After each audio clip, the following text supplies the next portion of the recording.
Hello, hello, crossroads witches and other interesting magical beings. Today I want to talk a little bit about shadow work because we are coming on to springtime, witches, spring cleaning.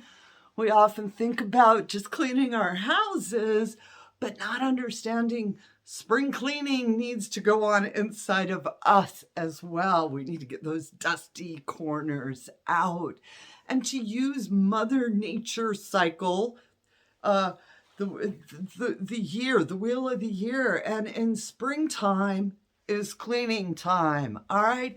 This is when in nature you see all of the animals cleaning out their old nest and getting ready for the new one.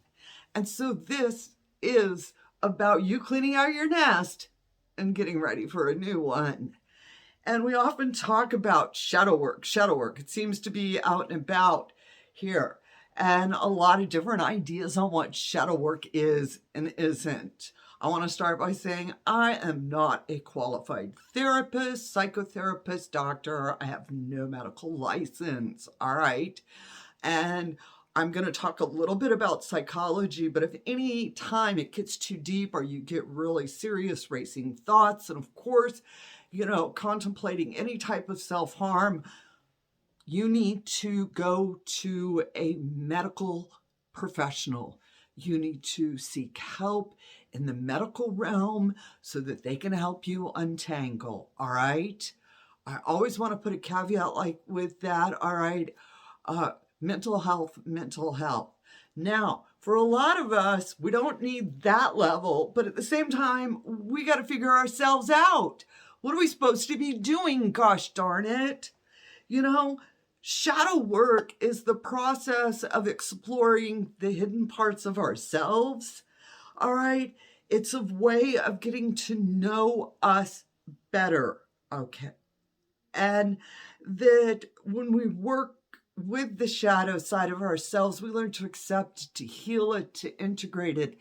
It's not about getting rid of shadows. All right. I often talk, that sometimes an out of balance shadow can end up being a balanced form of success. What am I saying? All right. If you're an envious type, if you're a jealous type, all right. Jealousy out of balance, we can all agree, is not a healthy place to be. All right. But jealousy in balance creates drive, ambition, all right?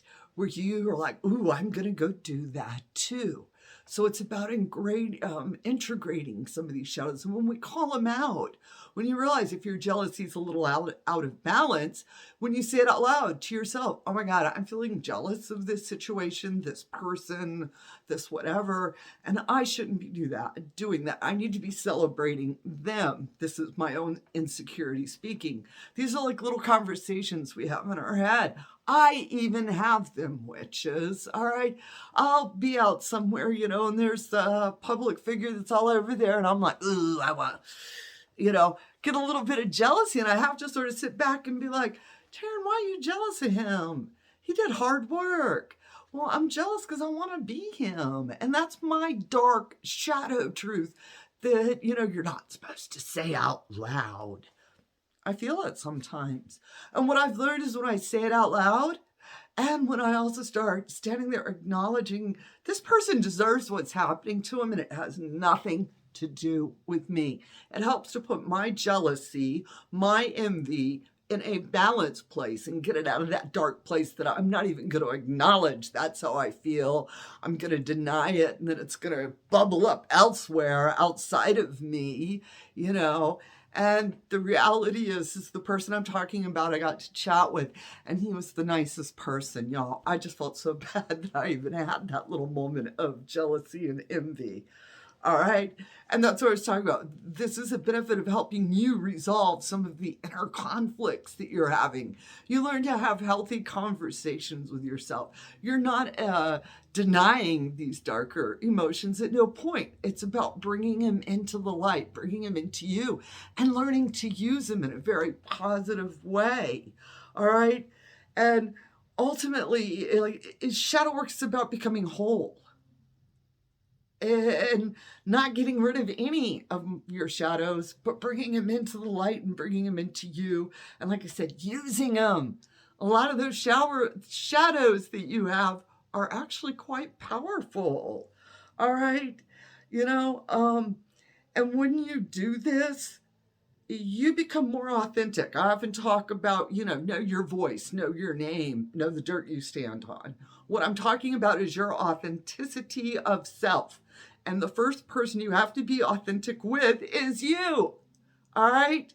And so we are going to, here at the house, we are preparing for all sorts of wonderful activities, resources. We will be doing a Q&A where we're going to be discussing this. And I do want to say also something I'm very proud of, Dancing with Your Shadow. This is a workbook, all right? And it is designed to help you go through that spring cleaning of self, with exercises, with prompts, and some really good information to make you think a little bit different about it. Of course, you can go Amazon.com, Dancing with Your Shadow, and I do think you can click the button on the website. We'll ask Ashiana. She knows those things. I'll make sure we got the button, though, witches. But spring cleaning is upon us, witches. So get ready. We're going to bring those shadows out of the dark into the light, and we are going to celebrate them. Now, with that said, I want you to get out there, find those brooms, and I'll see you next time. Bye.